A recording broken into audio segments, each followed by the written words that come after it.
Hey, everybody, welcome to Matt Men, your source for all things professional wrestling. I'm Andrew Zan. I'm joined by my favorite Rich in the world, Rich Stamboli. Hi. Do you know any other Riches? I always get very jealous if somebody's like, "Oh, have you met my friend Rich?" And I'm like, "Nope, I'm the only one." That's it. You got to make them change their name. I know a couple Riches. Mhm. Rich Butler. I know Rich Butler. Sure. He's sure. a Rich. I don't know many other Riches. Do you know any Andrews? How many Andrews do you know? You're the only Andrew I know. It really bothers me when there's another Andrew, but it's fascinating because it was so popular in the 80s. It was such like an 80s name. Nobody names their kid Andrew anymore. Andrew. Nobody does that. And then every now and then, like, I'll run into one, and I'm like, that's not your effing name. That's my name. Do you just call them Drew? Are you like, no, I'm going to call you Yuck. Drew from now on? I'm going to call him Andy because I hate Andy. Andy. Yeah, I know you hate Andy. Why do you hate Andy so much? Hate Andy. Hate Andy. Hate Why? Andy. Tell me why. Do you have a reason? I just do. I just don't like Are it. you wearing a Shea Stadium shirt or a Shea Butter shirt? Shea Butter. I love my Shea. I love my Shea Butter. Guys, this is a show all about professional wrestling. We're back this week. This is probably the longest you and I have not seen each other, Rich, in real life. I'm not complaining. Probably. I'm not complaining. I can take him or leave him. It's probably, I want to say probably 8 years. Right? Yeah, I got it. Yeah, it's been a while since this has been like, and we also, I think what was it, 2 weeks before WrestleMania that we started doing it this way? Yeah. And WrestleMania was like a month ago, which is and this pretty works. bananas. It does work. I do miss being in the studio though. Yeah. Don't miss Deacon the intern, but I do miss being in the studio. He just brought me a tall boy of Budweiser, so. You gonna crack that bad boy open? I'm gonna crack it open during What the Tech and get drunk and embarrass myself. Let's talk about some pro wrestling. I watched AEW. I watched Raw, obviously. Dark Side of the Ring was interesting this week with David Schultz. The slap heard around the world on John Stossel. I want to talk about that a little bit. And obviously, of course, at the end of the show, we're going to be taking your viewer mailbag questions. If you're watching this on any other platform other than YouTube, go to our YouTube channel, youtube.com/MattMenPodcast, and you could go there and submit your question in the chat room. We got a whole bunch of people in the chat today, so this is fun. Where do you want to begin this week? Terrible ratings for Raw? Well, they're just going to keep going down, aren't they? Terrible ratings for SmackDown? Oh, you know what? Let's begin with that bizarro SmackDown segment last week. The Triple H one? Yeah, I just want to touch on it very quickly because, my God, that was bizarre, right? It was weird, but it was good at the same time, but it was also weird. I mean, like, the comedic timing between Shawn and Triple H and the phone calls was great, but I'm convinced that Vince doesn't really have great comedic timing. Yeah, I think he wanted to come out and do kind of like a Don Rickles, Rodney Dangerfield, I'm breaking my son-in-law's balls kind of thing, but it just sounded like he didn't really know what to say. Yeah, I got to tell you, it was not good, but it was just bizarre. But the ratings were terrible. The lowest ever on Fox. It's probably the lowest SmackDown rating in years. I can't remember the last time the rating was that low. And Raw is following the same, I guess, trajectory when it comes to the ratings, where they were, what was it, 1.6, 1.7 million? I think 1.6 million watched in the last hour. Terrible ratings. I don't have the exact I didn't even watch the last hour. You know what I did during the last hour of Raw? I went to my bedroom and I watched Extraction with Chris Hemsworth. Really? Yeah, that's it. That's all I did. Like, I was like, you know what? I'm kind of done with this. I like the beginning. I like the Zelina Vega stuff with Andrade and all those dudes. And, you know, they're really emphasizing that youth movement. But after, like around 9:30, 10 o'clock, I was like, you know what? I'm just going to go watch a movie. Well, let's talk about Jinder Mahal's return, right? Jinder Mahal's return. I think that's when, right after that, I was like, it's not going to get better than this. And I just went inside. Yeah, so Jinder's back, which I'm kind of excited for because it looks like they are going to do that feud. I'm cool with that. I'm very cool with that.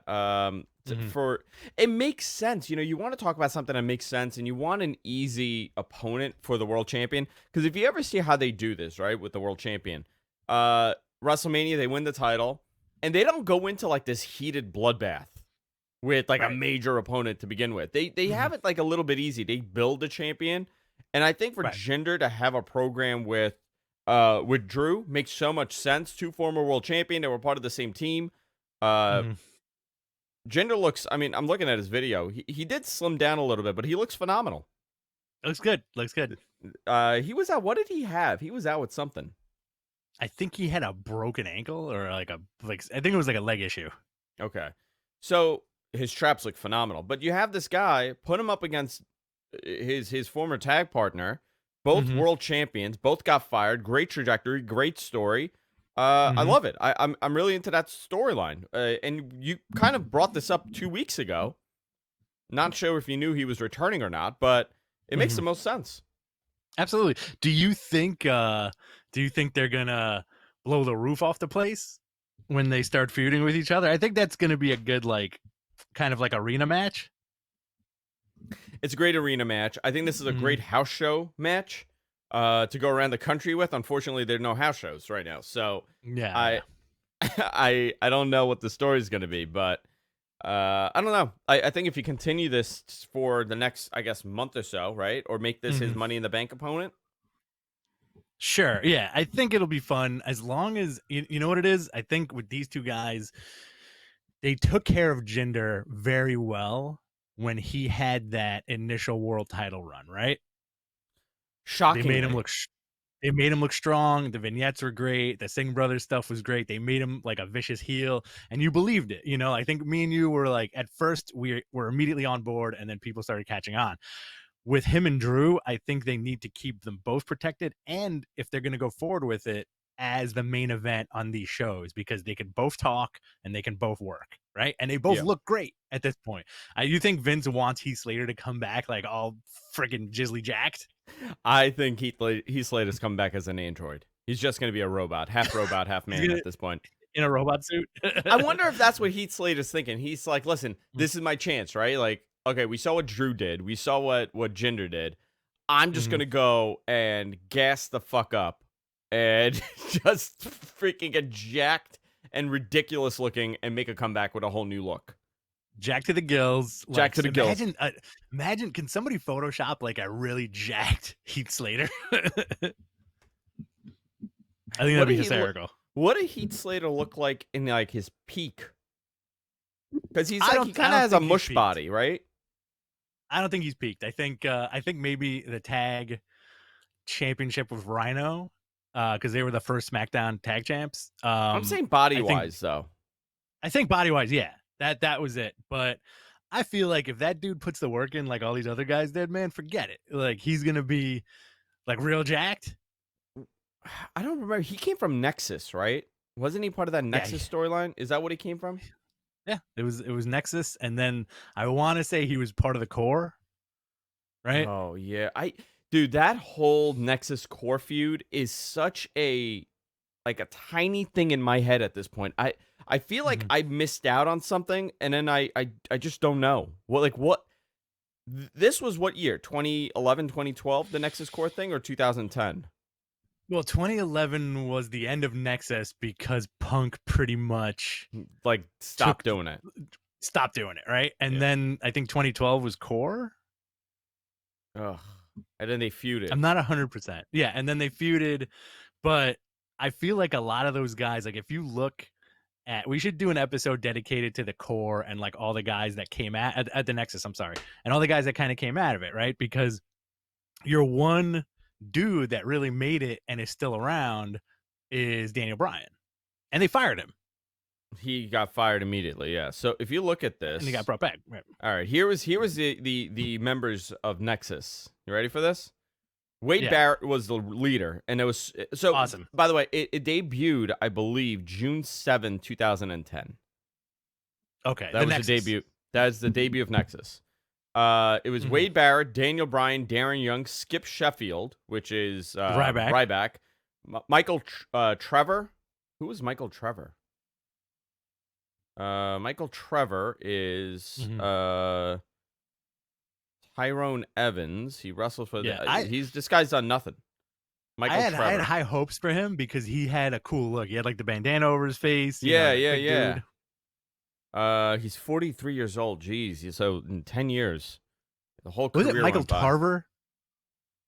Tarver. Yeah, Tarver. Michael Tarver, Yeah. not Michael Trevor. Michael Tarver. I like how you're reading it and you can't read it. No, you know what it was? It went by his Mm. actual name, Tyrone Evans, and I kind of Okay. remembered Michael Trevor, but let me Mm. see who else is here. Michael Tarver. Justin Gabriel, which we Are you know wearing that your he's. contacts? I am, yeah. I just can't read. I told Mhm. you. Heath Did Slater. your doctor tell you when you put your contacts in to punch yourself in the eyes? He tells me Like not to put my afterwards? contacts in, and I'll probably do Oh. better if I don't Mhm. have it in.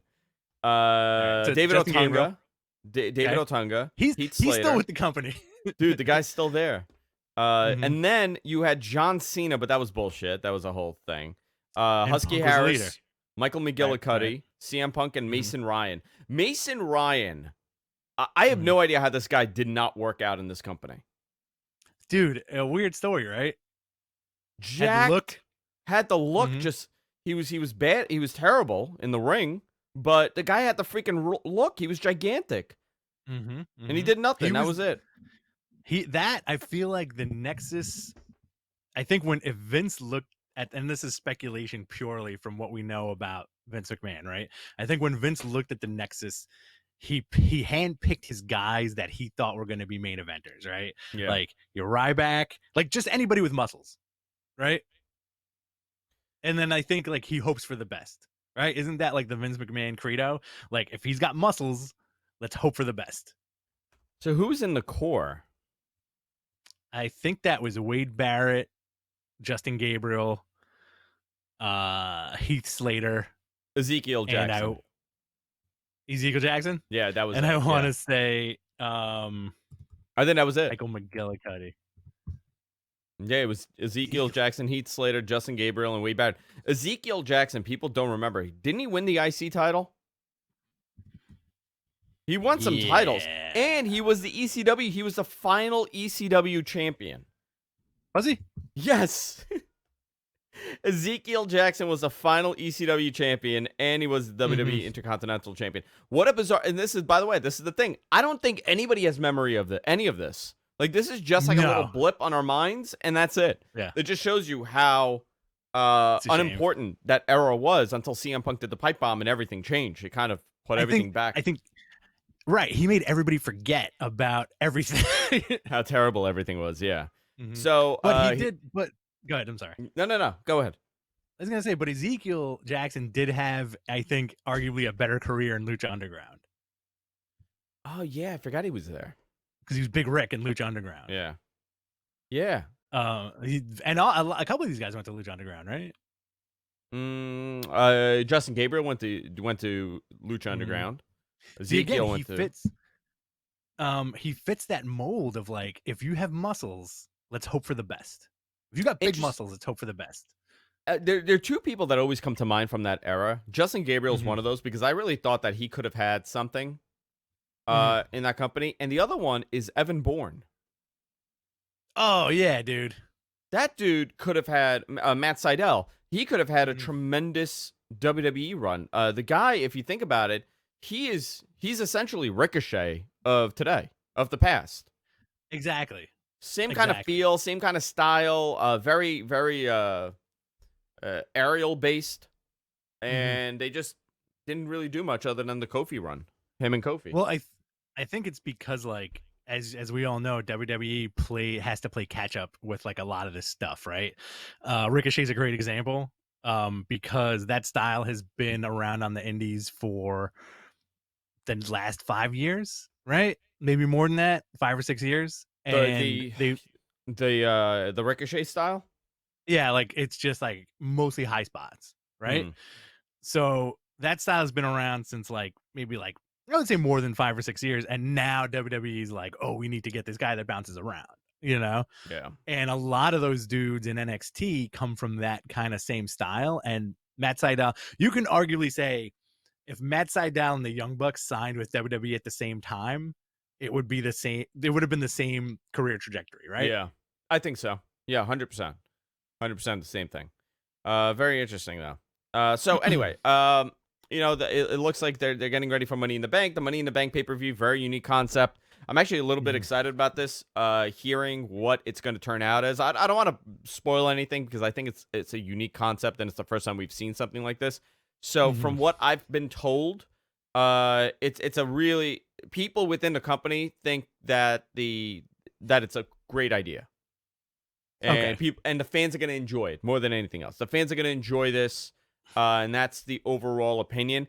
Whenever I get blips of this, like, so I'll give you a great example: the Edge Randy Orton match, right?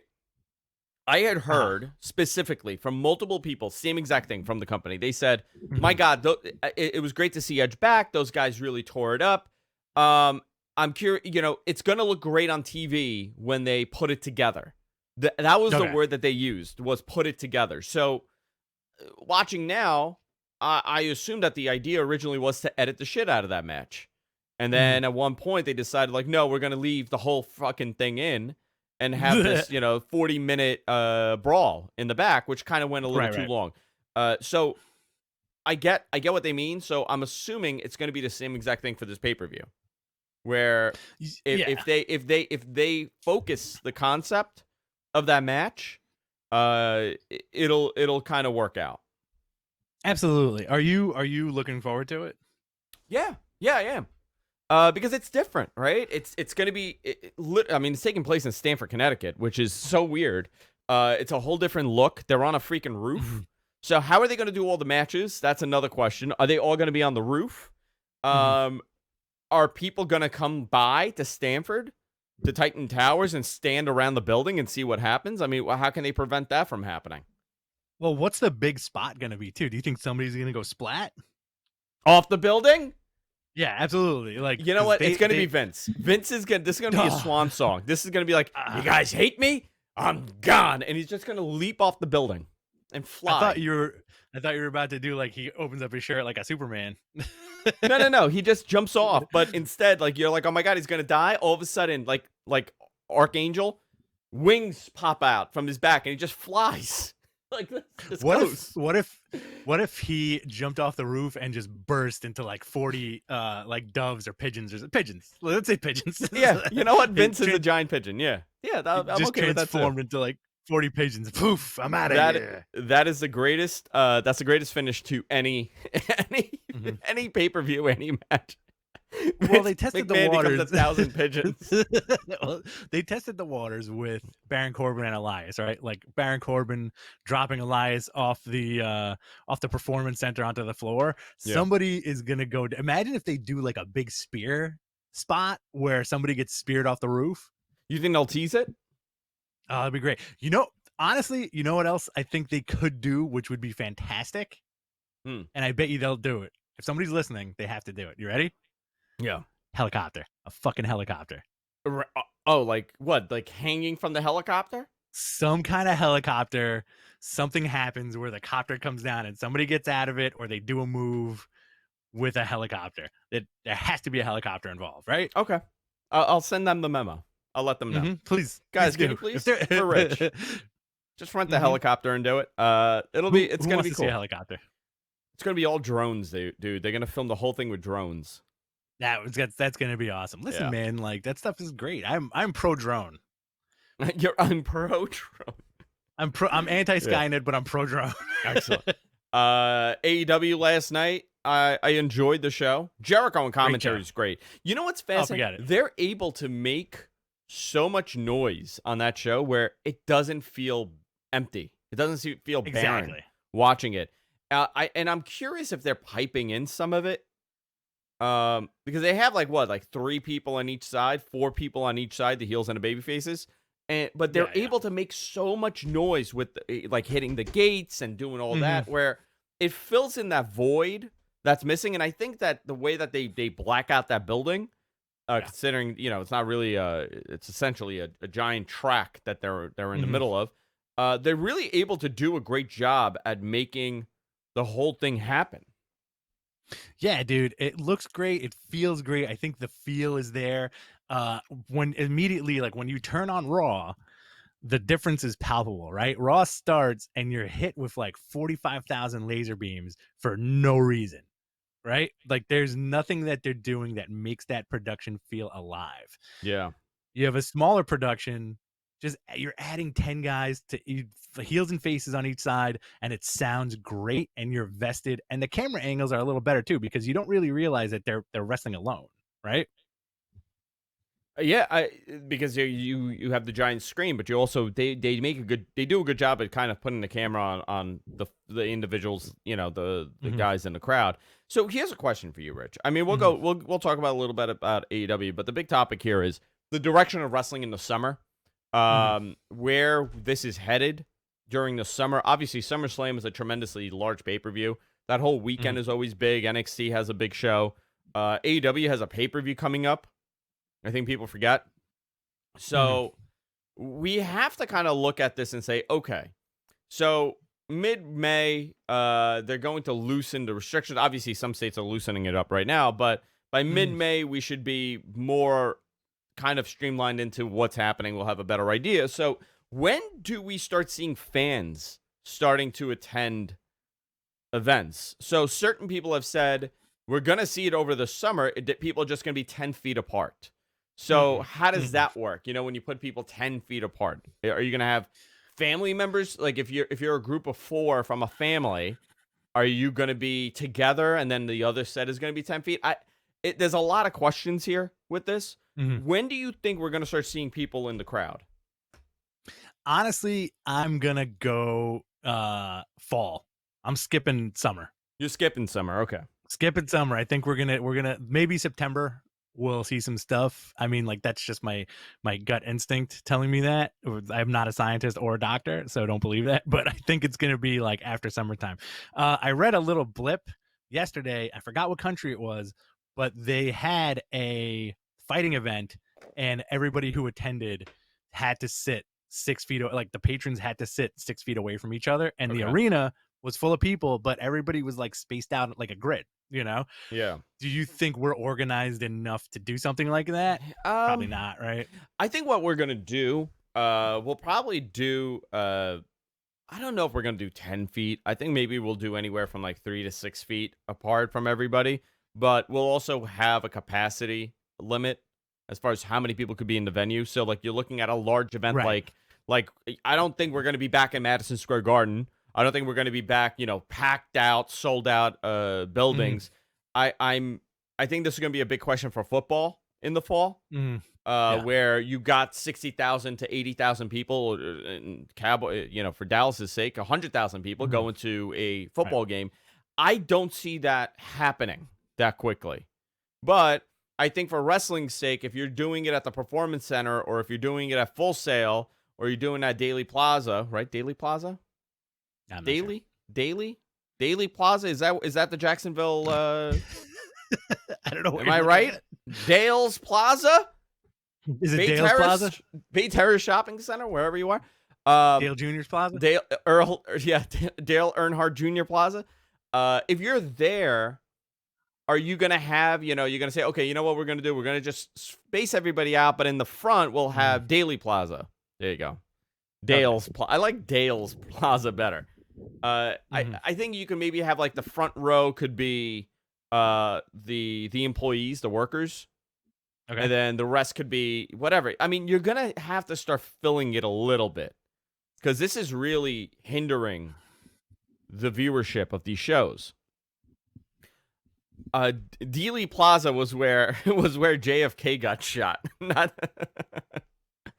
I mean, RFK listen, got shot there. Daly's place. Daly's place, not Plaza. Are you okay? Are you having a freak out right man. now? No, I'm having a freak out. Hold on. Is this your Howard Hughes aviator moment? Like, show me all the blueprints. Show me all the blueprints. Show me all the blueprints. Hold on. Sorry. I didn't take my Propecia today. Can I start calling you the Howard Hughes of podcasting? Yeah. Better than David Koresh podcasting. Has somebody called you the David Koresh of podcasting? Yes. There was an article like 7 years ago that was written, and I spoke about how I don't pay anybody to do shows.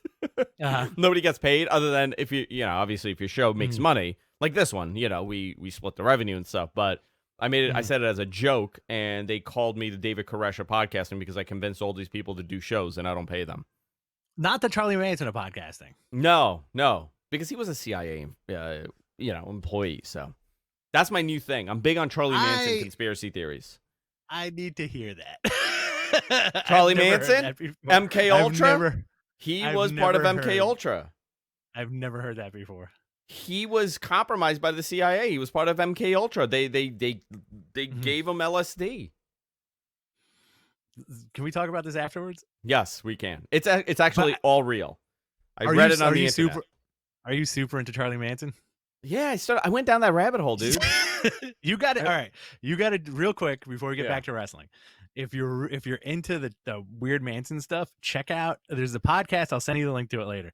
But on this podcast, this dude basically talks about how Dennis Wilson, the drummer from the Beach Boys, had a weird thing to do with the Manson family in like an oddball kind of way because he tried to help Charlie Manson get a recording career. Yeah, and the theory was that the Manson family attacked what's her name? Tate? Yeah, Sharon Tate. Sharon Tate, not Misha Tate. Yeah. He targeted that house because that was the house that was originally owned by the record producer, I guess, that turned him down. That was the official. That was like the official reason. But he had seen that record producer multiple times after that, and they were fine. Like it's a very fascinating story. The whole Charlie Manson thing and the whole MK Ultra thing. It's really nuts, and it sounds crazy. But when you start reading it and start going down that rabbit hole, you start seeing like, oh my God, like example, Charlie Manson got arrested multiple times for crimes, and he was let go because people high up said, no, let him go. Do you want me to get you a Charlie Manson shirt for your birthday? Can I? Yeah, please. What was the WWE pay-per-view with the split faces? Oh my God. Oh, the invasion angle? The invasion. Yeah, can I make it, or could somebody make a t-shirt of your face and Charlie Manson's face split, and then it says Andrew Zarian at the top, and then at the bottom it says the Charlie Manson of podcasting. I like that, actually. I'm big into that. Yeah. And on the bag for good measure it says "fuck you, pay me." This show, yeah, that's perfect. This show we're talking about professional wrestling and the Manson family apparently today. All right, back to wrestling. Sorry, my brain just melted for like 2 seconds. It's okay, man. Show me, dude. I've kind of lost it a little bit. I'm very overwhelmed by all this. So we'll get there. All right. This show isn't your suicide note, right? It might be. This may be the beginning. Oh no! Oh no! I'm telling you, I'm just gonna jump off the building and turn into a bunch of pigeons, like Vince McMahon. You mean your house or Titan Towers? Titan Towers. I'm going there right now. So listen, I don't know. If I were to guess, I would say by August we're gonna start seeing people in the buildings. By August. All right. So. Go ahead. I'm sorry. Listen, I want you to finish your thought. All it's going to take, I mean, here's the reality, right? All it's going to take is one state that says, you know what? We have no confirmed cases, or we're getting, 100 cases a day of this, or whatever the number is. We've had no mortality. We're doing great. We're somewhere in the freaking Midwest. We're going to open up events. How would they not run? How is, I'm just saying, I know that AEW is all about the safety if they're a little bit more progressive thinking, but how would you not run if you have the ability to run in a state that has opened everything up? There's no, I mean, forget about the whole morality and your own personal beliefs, but at the end of the day, this is a business and they're going to open up. Vince McMahon, 100%. If Kansas opens up, if any state or municipality decides, listen, we have the choice to say, you know what? We're not going to run 20,000 seat buildings, but if you can be under 5,000 people. So are you saying it's gonna happen and WWE is gonna be the first one to do it? I think anybody and everybody's going to be the first one to do it. I think once that opportunity's there, everybody's going to look to run events. I truly believe that. I think. Everybody's a lot of talk until you're given the opportunity to make money. And then you're like, oh, you know what? Forget about all this stuff that I said about the safety of our patrons and the safety of our players.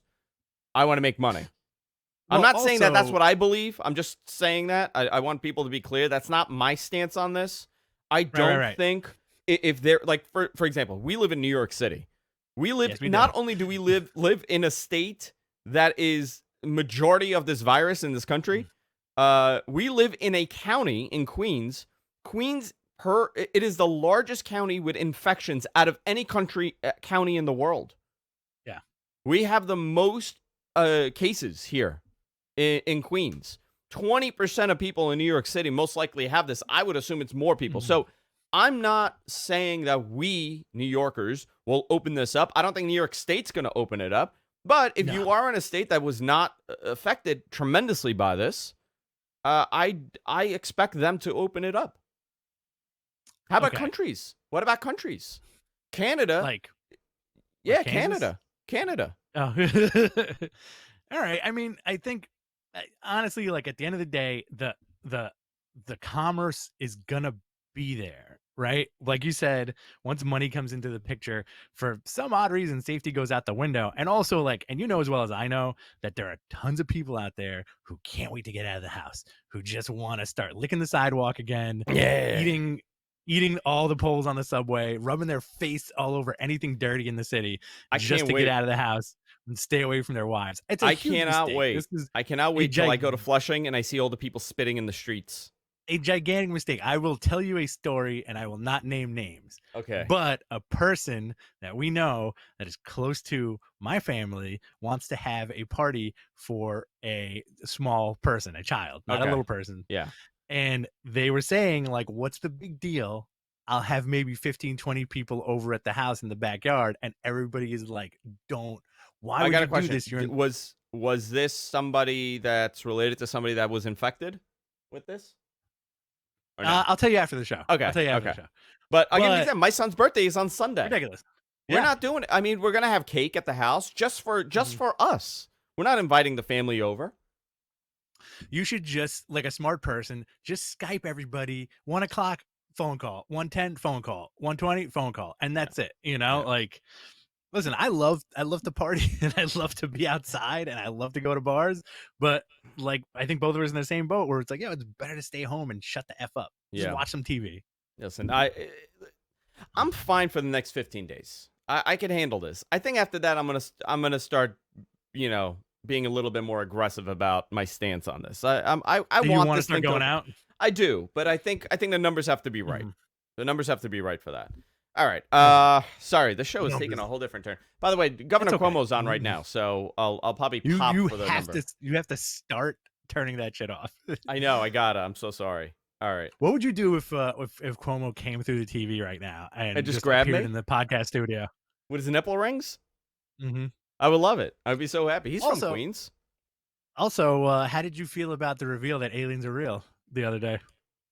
I've been telling you people this for years that aliens are 306 deaths, by the way. We had 287 in a hospital and we had 19 in a nursing home. So the number is dropping by significant numbers every day. So it looks like we're dropping about 30 people a day. So that's a positive thing for the mortality. All right. Back to wrestling. Sorry, guys. This show is taking a whole different spin. So Anunnaki. I don't know. We're going to talk about the Anunnaki next. You want to just do Joe Rogan podcast? You want me to pretend I'm Joe Rogan the whole time, then I'll just talk about the Anunnaki and how the pyramids are holograms? People are still going to start getting their news from us. Just wait. Wait and see. I hope so. I think I really anticipate by the end of the summer we'll have some live crowds, depending on where they are. I don't expect it to be in New York City, obviously. I don't expect it to be in major populated cities that were attacked by this, but I do expect certain places to open. I don't know if that's the right call or not. But that's what I think will happen. AEW, did you watch that Jon Moxley promo? Holy moly, that was a phenomenal promo he caught. That was really good. Did you say he caught it? He caught.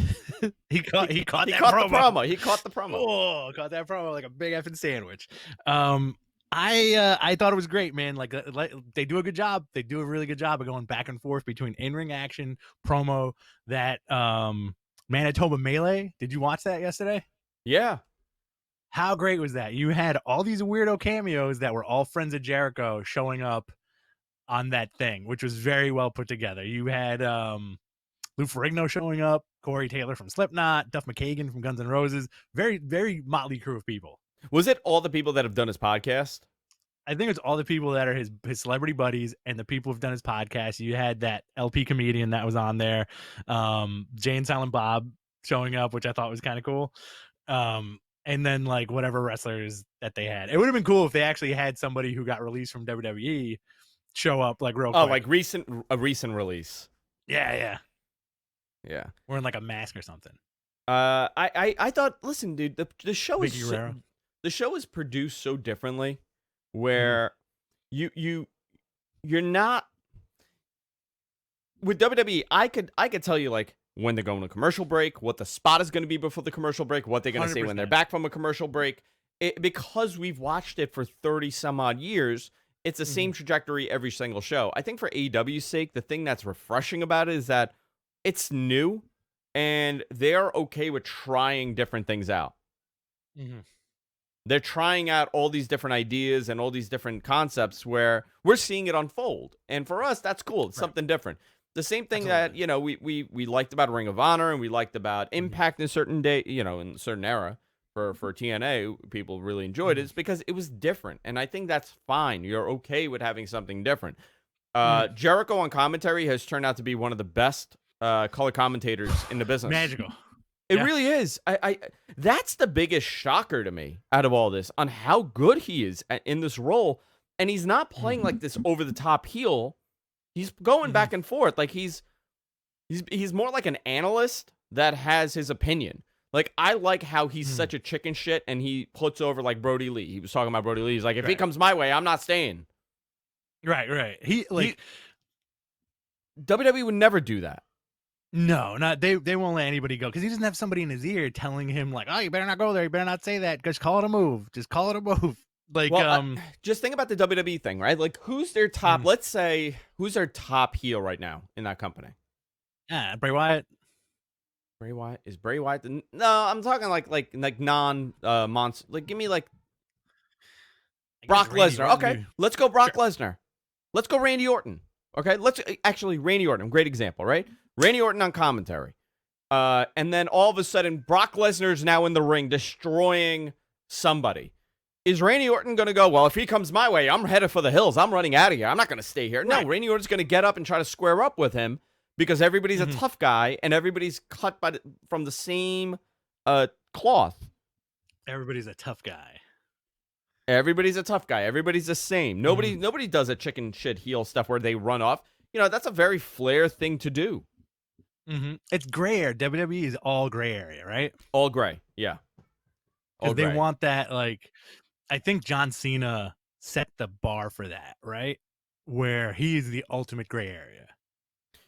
You know, I mean, he's the ultimate babyface, but nobody liked him, which is it's interesting. I think, you know, just two different philosophies, and we're seeing it unfold on television, and I think that's a great thing. I really enjoy seeing a difference in wrestling with different companies. Ring of Honor, for example, is starting to go back to its original roots with more wrestling. Yeah.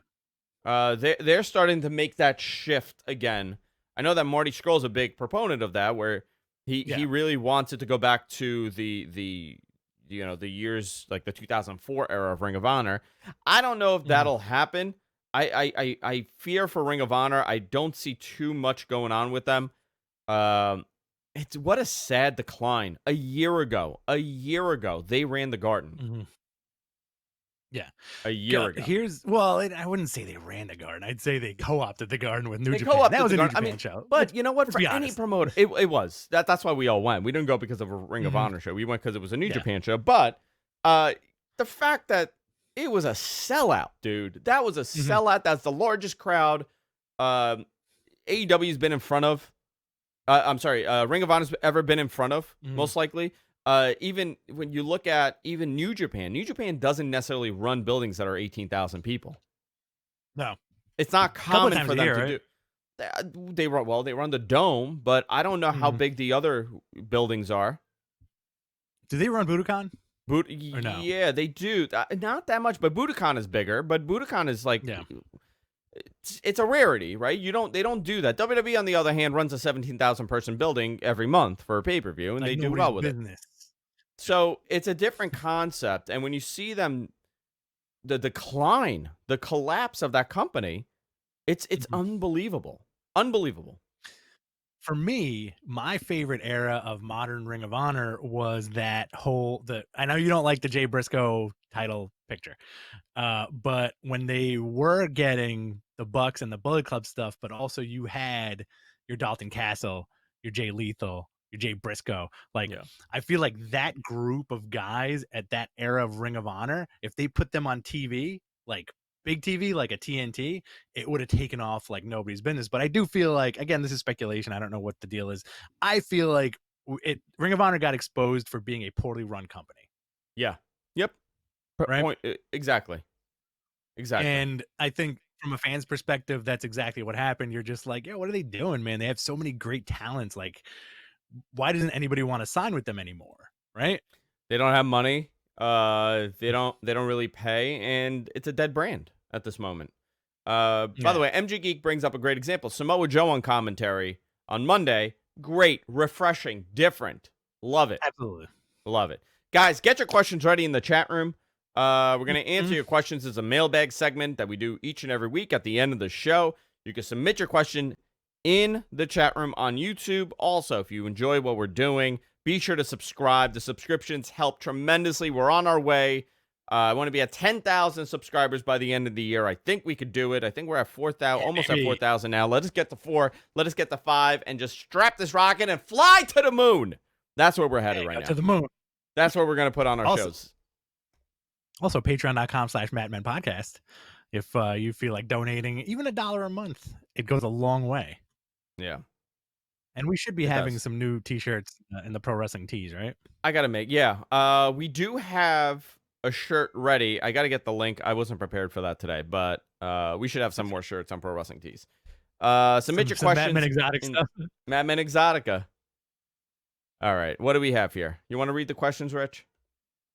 There's no questions yet. Guys, submit your questions in the chat. I think Mark has a question. Supposedly, the late July show here in Fort Worth for SmackDown is going to be the targeted first public attended wrestling event. Interesting. It's possible. Texas is doing pretty well with it, so I wonder how big of a show they'll run. You know, that's what it really comes down to. How big of a show they're gonna run. I don't know. I don't know how big they'll do, but they're gonna open up, guys. It's gonna happen. We're past the terribleness of this thing, and it's only gonna get better from here. Thoughts on the Dark Side episode? Large 23 in our chat room. I thought it was. I had no expectation going into it, and I really enjoyed it. David Schultz is a fascinating character. Do you know much about him, Rich? Not apart from like the surface stuff about like, you know, him getting blackballed from wrestling because of what he did, and then you know, like with the John Stossel stuff. I didn't watch the Dark Side of the Ring episode. I heard it was one of the best ones that they did. It was a very good one. The ratings were really good. It was second highest next to the Benoit episodes. So here's the thing about David Schultz. David Schultz was not blackballed by wrestling. Vince McMahon didn't blackball him because at the time that this happened, the promoters would have loved to have David Schultz. How he went to WWE is interesting. He was a Hogan. Him and Hogan were roommates. I don't know if a lot of people know that. And Hogan got him to go over. When Hogan was negotiating with Vince, that was part of his thing where he got Dave Schultz to go from the AWA to WWE with him. And Hogan's idea was to run whenever they would run like because this was the expansion, right? They were going to go to the Midwest and they were going to run David Schultz and Hulk Hogan because they did so well in that territory together. And it just never came. He was not an easy person to get along with. He was very aggressive. He was just very carny. And he really wasn't blackballed, this guy. He just fizzled out. The John Stossel thing is fascinating because John Stossel in the documentary actually says, like, all of a sudden after I got my payout, he got I think $250,000 from Vince. He's like, all of a sudden my hearing came back and I was fine. You know, John Stossel's a little bit of a dick too. He's not innocent in this. Them? He did carny them. Yeah, he's the question that I don't know. There's a lot of speculation here. What happened? I think Vince told him to scare the shit out of him. And David Schultz kind of took it to a whole different level and smacked him. And John Stossel milked that for a lawsuit, for a great story. I mean, that's really what it comes down to. It is interesting, the whole David Schultz thing. I don't think he was already on his way down in the company. Okay. He wasn't like this big star, and all of a sudden he, just Vince blackballed him, and that was it.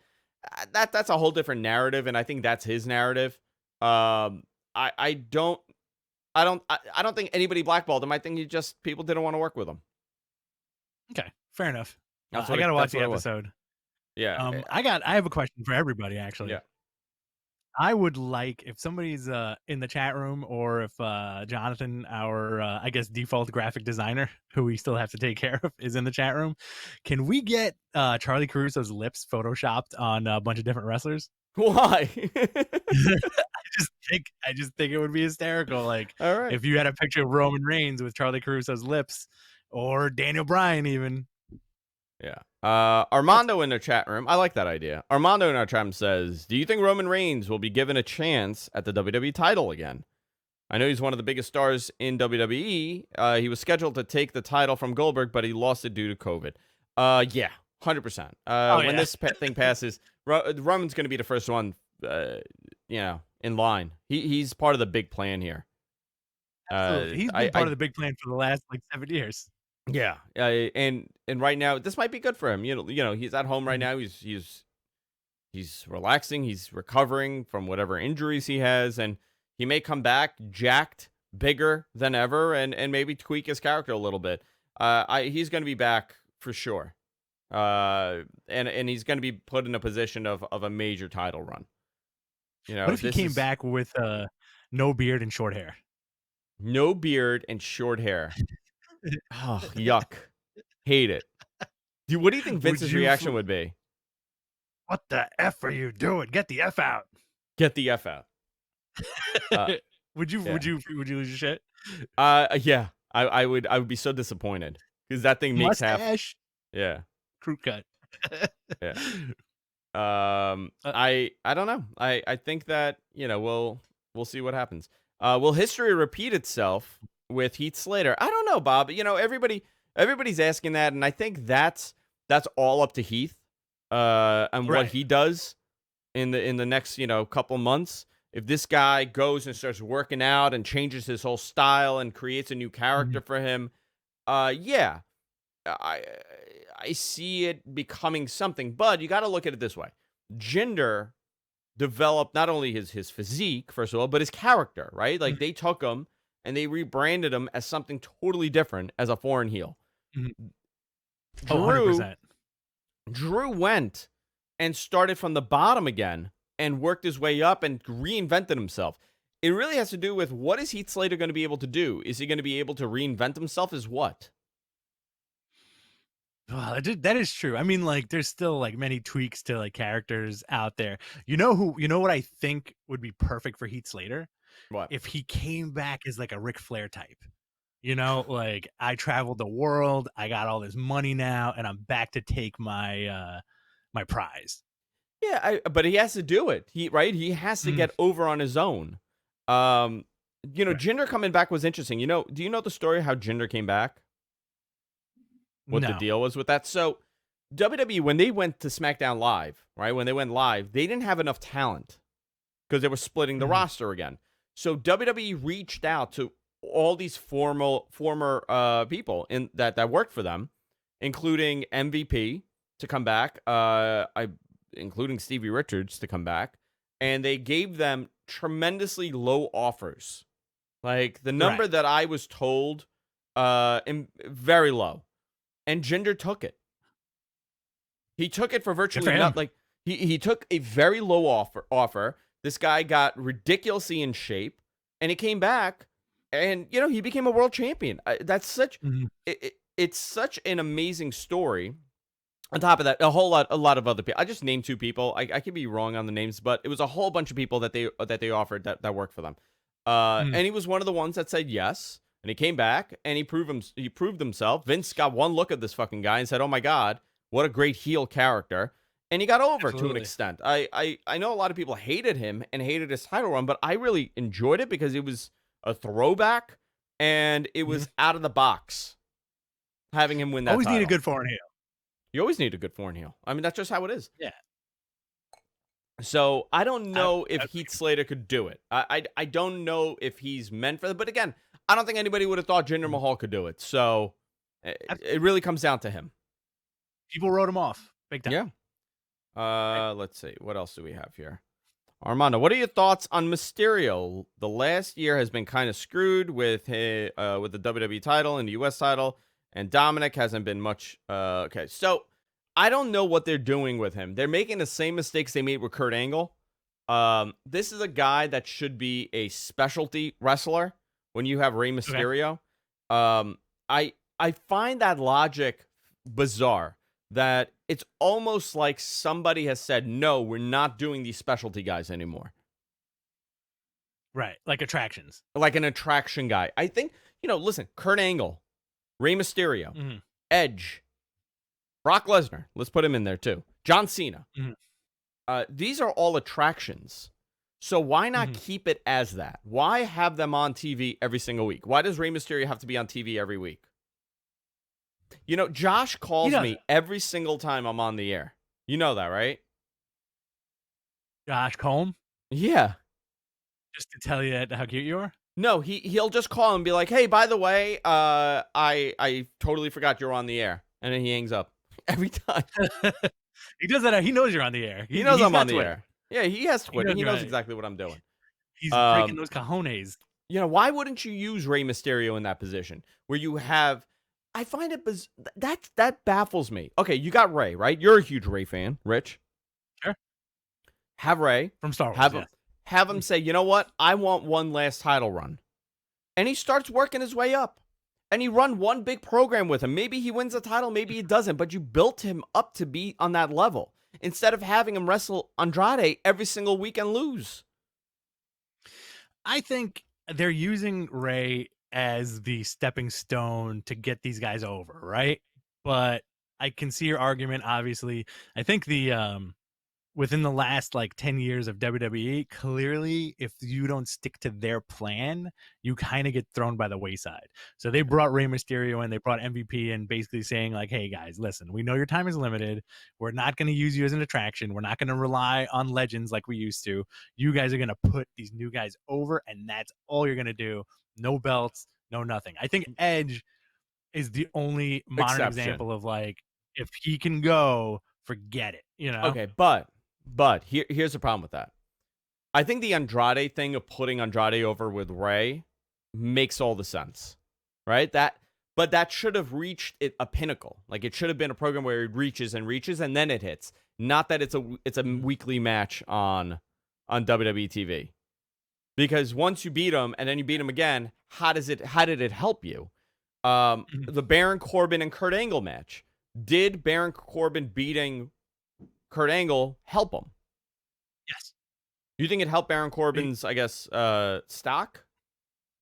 It helped his stock, and also it helps his promos. I think because he keeps mentioning it. That's the thing. The same thing how when Brock beat Undertaker, it was for that, just to get into your head in a promo, because you can always go back to it. It's not like it didn't happen. I feel like Brock beating The Undertaker meant that's a real solidification of a holy shit, he beat him.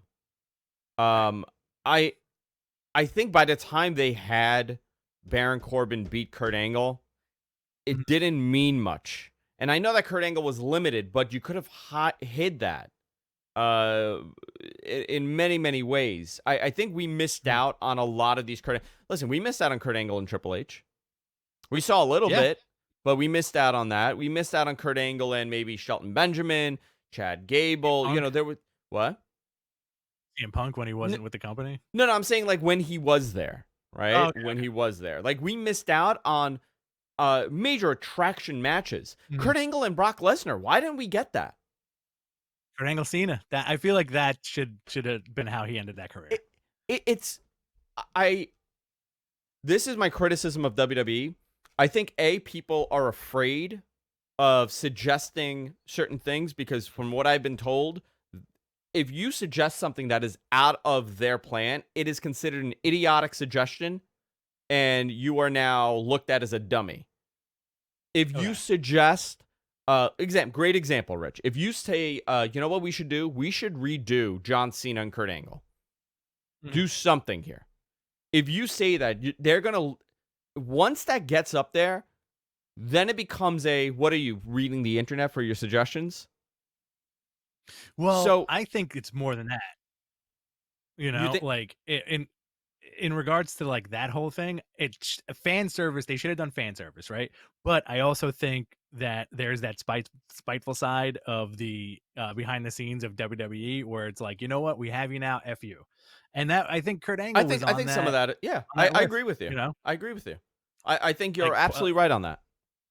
like poor guy, he went to TNA for a number of years and had a lot of success there. And when they came back, like what was the first thing they did when they brought Kurt Angle back? They made him look like a jackass at the Hall of Fame, right? They So made him look I like a think there's jackass at the Hall of Fame, and they I don't know, should I say this? They purposely ruined his reaction when Vince introduced him. Do you remember that? How awkward that was when he was a new general manager of Raw? I don't remember that. Okay.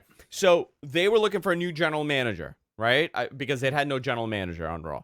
So Vince comes out and he's like, we're going to announce a new general manager, and it's this guy. It's a Hall of Famer. And here comes Teddy Long. And they do the whole Teddy Long bit. So Vince goes, no, Teddy, it's not you. It's not you, blah, blah, blah. And he goes, and the new general manager. And no music hits. And then he goes, the new general manager, Kurt Angle. And then the music hits. They ruined the pop, the reaction, because they prepared you for it to be Kurt Angle. And right. When I spoke to someone, they said, this was done on purpose. When WWE does these things, it's not done because of like a bad suggestion. Do you remember that when Jericho returned? The return of Jericho with Randy Orton in the ring? Yeah. Okay. That was purposely, they removed the pop and the reaction from that. Because they had him do that pose in the back, and everybody got a glimpse of him, and then he showed up. And it was stupid. It was a guy with the Olympic torch running, and he clotheslines the guy. Yeah. Unnecessary. It's weird. Like it seems like a lot of the stuff they do is petty, and the Hall of Fame thing. I always thought, I know, like I'm sure, obviously Kurt Angle was okay with it, and like the like reiterating all the stuff that he did in the past for the Hall of Fame speech. But for some reason, as a fan, I'm just like, they could have given him a little more. Like the ideal retirement is Flair, Shawn Michaels, right? Like if you had a John Cena Angle at WrestleMania, like it's like a no brainer, right? Yeah. The John Morrison return. There's another one MG Geek suggested. They ruined that return. That was that was a half-assed return. Right. I don't know. I think it's bizarre. Eric in our chat room, how would you guys book Double or Nothing since it's 3 weeks away, and the only thing that they have 3 TNT. They only have 3 TNT final as the match. Okay, the TNT champion, the TV title as the match. What do you think they should do with this? Well, isn't Jack Swagger versus Moxley going to headline? I thought they did that. Yeah, they did do that. Yeah. I totally forgot. It's like everything's like a blur. So is Mox defending his championship? He's showing up next week. He said in his promo. The only match right now, let's see. It's Cody versus Lanch Archer. That is the match. It's going to be great. And that will be a great match. Who takes it? Do you think Cody gets that title or Lance? I think Lance. I don't know. I'm curious about that. I'm not against it. I'm not against Lance getting it. I'm not against Cody getting it. I think it's both done well. These matches have been long too. Cody and Darby was 20 minutes. Dustin and Lance was 22 minutes. Sean Spears and Cody was 21 minutes. Sammy Guevara and Darby Allin, 10 minutes. Dustin and Kip Sabian, 14 minutes. And Colt Cabana, Lance Archer, 12 and a half minutes. They've given these matches some time. I wonder if this TV title is going to be that exactly. 20-minute matches on TV. Sure. Yeah, I'm cool with that. Because Hangman hasn't been around, so you can't really book a tag team championship match without half of the tag teams, right? Yeah. Where are they doing this event? I don't know. I want to say Georgia because Georgia's open now, right? On April 8th, it was announced that it's going to be canceled. All events through May 31st. In response to AEW, nothing was planned to be at an undisclosed location. I'm imagining it's going to be done in Florida, but the third Double or Nothing was announced to be held. It's going to be in 2021 at the MGM Grand, so they're offering refunds and everything for that. I don't know what the matches are going to be. I don't even know if it's worth it to do. Dude, just have this pay-per-view free. I would do that. Have the pay-per-view be free. 100%. And just have, good TV matches, and just call it like a bonus show, something. I don't know what they're going to do. Hardy versus Jericho might be on that pay-per-view. That's another one. Actually, Large, thank you for that. That's actually, it's going to probably lead up to that. Also, something that we have not seen is their War Games match. The Blood and Guts match. Right. Is that scrapped for good? Oh, man, I hope not. I was looking forward to that, like, big time. Yeah. But good question, Eric. I don't know how I would book that. I don't have an answer to it because I really don't. I'm at a loss. I'm kind of bummed out over this whole thing. Sad about wrestling? I am. I really am. Listen, there's much larger issues, but if I'm gonna bring it down to that on that level, yeah, I'm bummed out. I think everything was on a great trajectory. We missed out on WrestleMania. We're missing out on this stuff. It's a whole different world that we're in right now. I don't know how soon. I was thinking about that this morning, and I told Jess, and I said, I was trying to figure out when the last time that we haven't, seen each other in person. I would say like 8 years. We've seen each other every single week consistently for almost 8 years. For the most part, yeah. For the most part, other than, weeks where we don't do a show or something. But hey, I miss you, man. I do too. I miss you too. I miss everything. I miss life.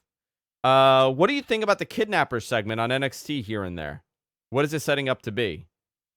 I don't know. I'm gonna be honest. I haven't really followed NXT as much. That's why we're not really talking about it right now. But is it gonna be? Who do you think it's gonna be? I don't know. I'm in the same boat as you are. I keep hearing something to do with El Hijo del Fantasma. Is that what you heard? Oh shit! Yes. It probably is. It probably is him. Maybe I don't know. I haven't watched in the last couple of weeks. I don't know what the Karrion Kross situation is at this point. You hate his name, right? Oh, the name's stupid. They're just gonna call him Cross. They should have just called him Cross, or I don't know, man. Crisscross. Crisscross applesauce. Let's see what else. Mr. Gonzo loves NXT, man. That's he does. I know. And you know what? I've been neglecting him too. I'm working on a project that he's going to be part of, and I haven't finished it yet. I think he's mad at me. Is it an Enchante? It's an Enchante, yeah. Armando says, you know what would have been great way to retire Undertaker's streak and get him over? The Fiend defeating Undertaker and taking the mantle in the streak. Yeah, I listen, so many different options there. So many different things that they could have done. Who's the anonymous guy on SmackDown? Ali, Gable, both, Punk? Who do you think it is? I think it's going to lead to Mustafa Ali, even though that makes no sense. Hacker Here's the thing, right? Are they going to make it? His gimmick can't be that he's a hacker, right? His gimmick has to be, whoever this is that he's a vigilante exposing everybody's, corruptness and selfishness. That's going to be the gimmick. So who's going to be that guy that's all for, positivity and the right, fixing the wrongs and all that stuff? Is it Mustafa Ali? Yeah, whatever. I mean, does he? It could be anybody, right? It could be anybody. I think, the reality is, here's the thing, right? It would be such a great setup for CM Punk. Sure. Right? I'm not saying it is. I definitely, it's not him. But, he comes out and he says, I just see, this is why I left this company. Everybody is selfish. Everybody just thinks about themselves. You screw over your best friends for this. By the way, this is leading to the New Day breakup that we spoke about how long ago? Oh my God, you think it's going to be Xavier Woods? Oh, you know what? Dude, it could be Xavier. That's a great way to bring him and have him turn on the other guys and say how selfish they are. I'm okay with that. The behind the scenes weirdo stuff never really tracks well, right? Has it ever? I'm trying to think. You may be right. Yeah, I think the only one that kind of was a payoff that I liked, I feel like people took a really big nasty shit on it, was DDP being revealed as Undertaker stalker. Oh man, dude, that was weird though. Come on. See, You I'm the got only one who liked that. DDP. Yeah, I'm a big DDP guy. You are a DDP guy, but I think the whole point with DDP, that was an amazing acquisition for them, right? Because DDP came Mhm. before the invasion, right? I think this was after, dude. No, no, no. He came before the invasion. Oh, I don't even remember. I don't know. Anybody remember this? I can't remember, but he was separate from it for the beginning, in the beginning part.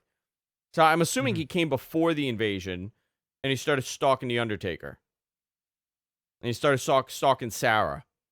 Mhm. But why? But why was he the guy? Why did he become a stalker? I don't know, but I feel like that's the one that played well for me. But I think for the majority of fans, they were let down that it was the Undertaker and Okay, it not like was Hogan just or something like before. that. It was just before the invasion. Okay, Imagine if it was Hulk Hogan as a stalker.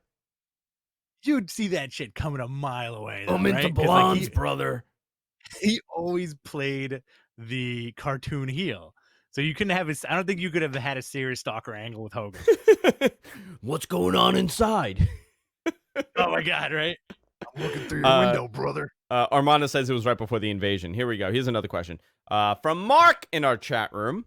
Any truth to the rumors that WWE could be selling to Fox and ESPN? No way that's true. I'm gonna tell you guys, I do not believe that is true. I think the rumors started by Dutch Mantel crossing, misunderstanding or misspeaking what's going on. Here's how this works. Both Fox and ESPN, we've been talking about this since the new year, are very much interested in first run pay-per-view level shows by WWE. Okay. The concept that I have heard is that the Wrestlemania, for example, will be off pay-per-view. It'll be on pay-per-view. It won't be free on the network unless you're tiered for that. You could get a special tier where you get it, but the goal is, or maybe they're not even doing that, but the goal is to take that and make that into the Super Bowl of wrestling, which I agree with. That is the direction that they're going to go. Fox would be the best place to put this on. ESPN now is in the mix because they're going to be running pay-per-views, or they were looking to run pay-per-views. Take the big four, move them to a network. That's how it should have been from day one. This is part of that big problem why George Barrios and Michelle Wilson got cut. Vince did not want to give away the pay-per-views. The whole model of taking the pay-per-views and just killing the pay-per-view business and moving them to the network was in fear that people are just not going to buy pay-per-views anymore. It was a decline. So you have this network. Why would I pay $9 a month for this when and then expect to pay the pay-per-view? UFC never did that model, by the way. UFC had the Fight Pass, and you would have events on there, but pay-per-views were pay-per-views. You can't go backwards now. It's very difficult to say, you know what, we're not going to do this. So the big four are going to be. I'm 100% convinced at this. I'll be shocked if this doesn't happen by the end of the year. But the big four should be removed, or by next year, right? The big four will be removed from the network as a current tier. I don't know if you could buy. You might be able to purchase it through the network. You might be able to purchase it on Fox or purchase it on ESPN. But WrestleMania is going to be moved to a big spectacle. I think the 2-night concept, by the way, Rich, is interesting. This is going to allow you to bid if you're ESPN or you're Fox. Why can't you get night 1 on ESPN and night 2 on Fox, like the World Series? I like it. Triple H did say that he thinks WrestleMania should be 2 nights going forward from now on, right? I like that. I have to tell you, it depends, right? If you're running a 7-hour fucking pay-per-view, Oof. why? It's impossible to watch. I'm telling you. And we love wrestling. Rich, you and I love wrestling. We watch wrestling. We watch all sorts of wrestling, and we're less aggressive about disliking stuff. We kind of analyze the business end and why they make the decisions. We're more understanding. I don't know anybody that's happy watching a 7-hour wrestling show. So here's the option. Either you cut it down to 4 hours and you make it into a really solid show, or you split into 2 days? I think the split into 2 days, we aggressively are positive about wrestling and just like point out stuff that we like all the time. And listen, both of us love that 2-day WrestleMania. Like it was a lot of fun. It was fantastic. It was great. And, I'm biased because getting to do this, we got to do 2 nights of coverage and all that stuff. And that was a lot of fun, right? Yeah, but here's a question for you. Are you going to be 2 nights to go to WrestleMania? Are people going to be willing to do that? I think so. I think like if they do the cards ahead of time and they let people choose kind of like a concert series, like, listen, you can buy 2 nights of tickets. You can buy, I don't want to see Roman Reigns. I don't care. I'd rather see AJ Styles than somebody. I'm going to go to night 2. I think that's kind of a cool thing. It leaves it open for people. It lets more people be able to go to the show. You know what I mean? Because like, let's say you're selling out a 100,000 seat arena. Yeah. You can go one night and then new people come in the second night. It'll still be a lot of fun. And I honestly do think with that dynamic, it would create that much more revenue for whatever city that they're in. So night 2 always suffers when you have 2-day events. So they're going to have to figure out a way to kind of, it can't just be a normal WrestleMania. Like we're now talking in terms of, okay, night 1, I'm not saying these two, but I'm just saying on this caliber. Night 1, you got The Rock, but night 2, you got Steve Austin. That's what they're going to have to, I'm bleeding. Look at this. I'm bleeding spontaneously. So you're going to have to kind of do that. Okay. I don't know if they are. So we'll see what happens. I mean, that's a great question, by the way. Mark says, by the way, reason I'm able to ask so many questions is because COVID-19 cost me my job being in the title industry, residential and commercial. For those numbers dropping. It got me laid off. More time for you boys. Mark, I hope you get back to work. What else do we have here, Rich? It looks like, let's see. We did the 2-day WrestleMania thing. DDP and Booker T came about immediately after the sale. If we didn't ask, did you hear rumors? Go ahead. No, you hear go. rumors about that. Did you hear rumors about that lawsuit? Which one? Potential lawsuit because of loss of revenue and like the Saudi stuff involved and how WWE's not delivering on certain things. I read like a little article about this yesterday. Stockholders? I want to say from stockholders. Listen, if you're a stockholder and you decide that this is a time to sue a company because of loss of revenue, you're a real asshole. I'm sorry. How everybody's at a loss of revenue. The whole world is shut down. I find it bizarre. I think people. There was rumors that Vince McMahon is going to lose control of the company. There's a lot of these rumors. I cannot see WWE selling the company right now. If it was any other company, I would say yes. I do think that there is interest from Fox and ESPN, definitely, to purchase the company. I don't think that WWE is looking to sell the company. Can you imagine WWE under Disney? Listen, I've always said that for years. I've always said, like, if they're going to sell it to anybody, it's going to be Disney, and it's going to be awesome. I think they would do it not better, but I think it would be more fan service if it was under the Disney umbrella. Yeah, I'm just curious the crossover. Can you imagine the crossover on the Avengers? Oh my God, Roman Reigns shows up with Darth Vader? Yeah, why not? I mean, we are now, imagine that universe that we're in, if that happens, where the X-Men, Star Wars, and Hulk Hogan are all, Wolverine, Hulk Hogan, and Darth Vader are all in the same universe. Oh, forget it. Like, I would love it. Like, imagine Captain Marvel versus Ronda versus Captain Marvel. Sure. I want all that stuff. I want all that crazy ass like crossover stuff. And Disney could fundamentally, and again, something I've been saying for years, Disney could fundamentally make a fun WWE movie. Yeah. I think that would be interesting. With the guys playing their characters, like you can have Roman Reigns as like a SWAT guy or something, or like the captain of some kind of tactical force, you know, almost like the Hobbs and Shaw stuff. There's Roman Reigns in his vest, and then you can make Jericho like a rocker. Well, Jericho's not in WWE anymore, but that was like an example, and just like have these dudes like what's his name? Like Drew could be like a nobleman in Scotland. Sure. And he has to come and fight a bunch of dudes. Yeah, I'm okay with this. I gotta tell you about a dream I had about The Undertaker after we're done. Was it sexy? I don't no, but I don't know if it's appropriate for Okay, for you'll tell me airing. off the air. You'll tell me off the air. Yeah, yeah. Let's see what else. Oh, Cain Velasquez. Gone. They cut him. Dunzo. Dunzo. Listen. I'm not surprised by that. He should have been first on that list. They probably couldn't get a hold of him.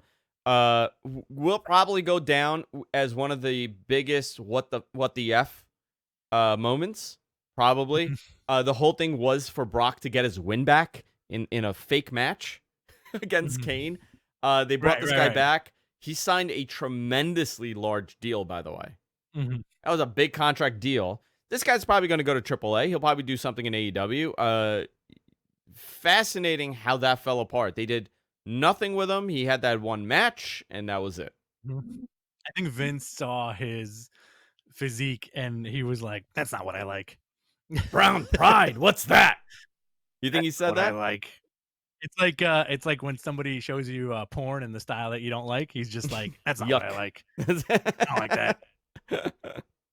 All right. Anything muscles. else, Rich? Any other questions or statements? Josh Frerks wants to know, how will y'all get by if there are purchase limits on meat? Local grocery chain here, limited purchases to 2 packages of any fresh meat, not 2 of each animal, just 2 meat packages. Period. I'd be fine. How about you? You'd be okay. I'd be fine. I'm not like one of these crazy prep guys, but I like to like have enough food because considering I got the kids, like I'm fine for me because I got tons in my basement fridge. But that would be terrible if the supply chain breaks for that.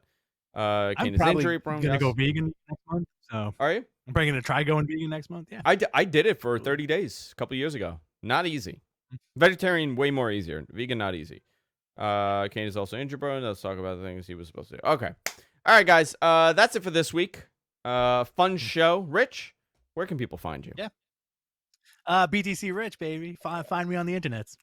You can follow me at Andrew Zarian. Of course, you can follow Mattman Podcast at Mattman Podcast everywhere. Facebook, Twitter, YouTube, Tinder, Grindr, Plenty of Fish, Friendster, MySpace, AOL, AIM. We're everywhere. Guys, if you enjoy the show, you can support us by purchasing a Mattman shirt, Mattman Podcast on Pro Wrestling Tees, ProWrestlingTees.com/Mattman Podcast. Also, our Patreon, Patreon.com/Mattman Podcast. You can go there. Give us your dollars. You can give us as little as $1 per month. And it helps us out. Tomorrow's payday for me and Rich. We got your sweet couple $100. Rich and I split it. You know what that's good for?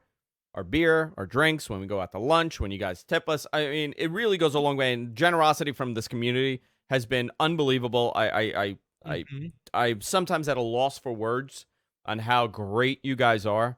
I really, they're even when days are bad, doing the show. You too, Rich. I mean, this says a lot about you. Doing the show is uplifting for me. I enjoyed it. It's like therapy. This is like therapy for me to talk to all you guys and kind of come, just sometimes it's silly. Sometimes we're off wrestling. Sometimes it's about wrestling. But at the end of the day, it's a great distraction from reality right now, which I generally appreciate. And that's it, guys. We'll be back. You know what we should do? Why don't we do a watch along, Rich? We should. Like right now? No, but do you want to plan something? Maybe, I don't know. Are you doing anything on Saturday? I don't know yet, but I mean, like apart from not going anywhere, let's figure that out and let's do a fun one and just hang out, maybe get some food, get some Grubhub. Yeah.